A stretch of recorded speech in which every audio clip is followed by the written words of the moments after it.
مسجد کے قریب ایک پرانا مکان خاموشی سے کھڑا تھا، جہاں سے سسکیوں کی اور آہوں کی آواز سنائی دیتی تھی۔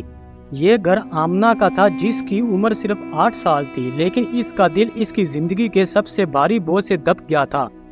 آمنہ کے والد مزدور تھے، لیکن ایک دن کام پر جاتے ہوئے ایک حادثہ پیش آیا اور وہ ہمیشہ کے لیے چل بسا۔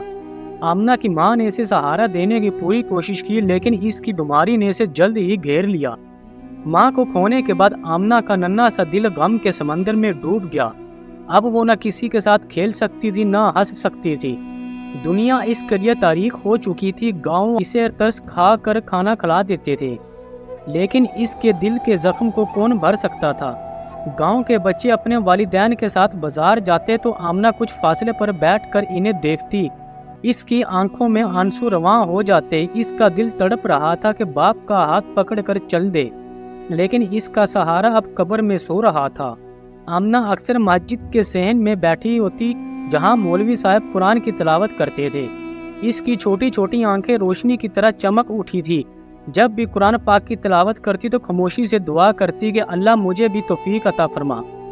گاؤں کے کچھ بچے اسے چھیڑتے، اسے یتیم کہتے اور اس کے پرانے کپڑوں پر ہنستے، لیکن آمنہ نے کبھی کوئی جواب نہیں دیا۔ خاموشی سے مسکراتے ہوئے اپنے آپ سے سوچا، شاید یہ بھی میرے صبر کا امتحان ہے۔ ایک دن گاؤں کے بزرگ شفیع نے اسے دیکھا اور مسجد کے باہر رک گیا۔ اس نے آمنہ کی آنکھوں میں اداسی اور صبر دونوں دیکھے۔ قریب آ کر آہستہ سے بولا، بیٹی تم میرے ساتھ کیوں نہیں آتی؟ تمہیں میرے گھر میں بیٹی کی حیثیت سے جگہ ملے گی۔ یہ الفاظ بہار میں پہلی بارش کی طرح تھے۔ اس نے حیرت اور خوشی سے بابا شفیع کی طرف دیکھا اور آہستہ آہستہ اس کے پیچھے چل دی۔ پہلی بار اس کے دل کی دھڑکنوں میں امید پیدا ہوئی۔ بابا شفیع کے پوتے اور پوتیاں ان کے گھر میں رہتے تھے۔ شروع میں تو وہ سب پریشان تھے کہ یہ نئی لڑکی کون ہے، لیکن جب آمنہ نے ان کے ساتھ پیار اور مہربانی سے پیش آنا شروع کیا تو وہ بھی ان کے دوست بن گئے۔ بابا شفیع نے آمنہ کے نئے کپڑے خریدے، اس نے اسے اپنے ساتھ کھانے پر بٹھایا اور کہا، بیٹی اب تم میرے اپنے بچے جیسی ہو۔ ایک ذہنی سکون آمنہ پر نازل ہوا، ایسا سکون جو اس نے اپنے والدین کو کھونے کے بعد کبھی محسوس نہیں کیا تھا۔ وقت گزرتا گیا، آمنہ نے پوری لگن سے پڑھائی شروع کی۔ وہ ہمیشہ کتابوں کے ساتھ نظر آتی تھی۔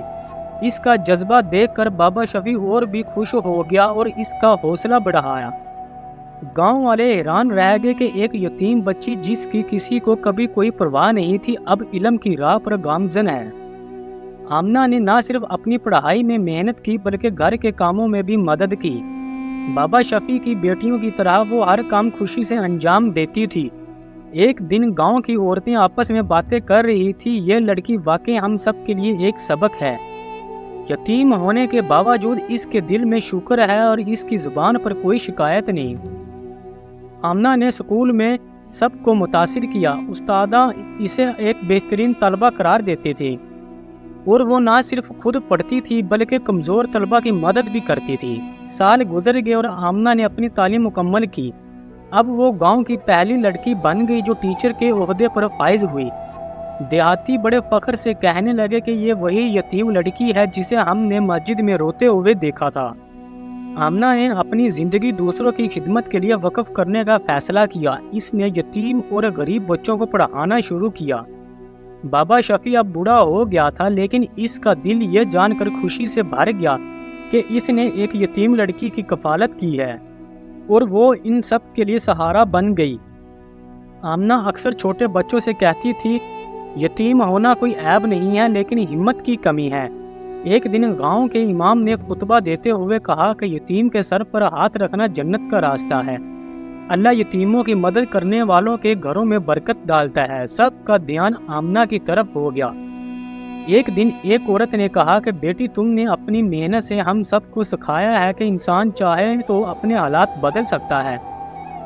دور دور سے بچے اب آمنہ کے سکول آتے تھے۔ اس کی شہرت گاؤں سے شہر تک پھیل گئی۔ وہ ہر روز اللہ کا شکر ادا کرتی اور سوچتی کہ اگر بابا شفیع نے میرا ساتھ نہ دیا ہوتا تو شاید میں آج سڑکوں پر گھوم رہی ہوتی۔ اپنے آخری سالوں میں بابا شفیع نے سب کو نصیحت کی، یتیم کے آنسو کو مت دیکھو بلکہ اس کے زخموں پر مرہم رکھو۔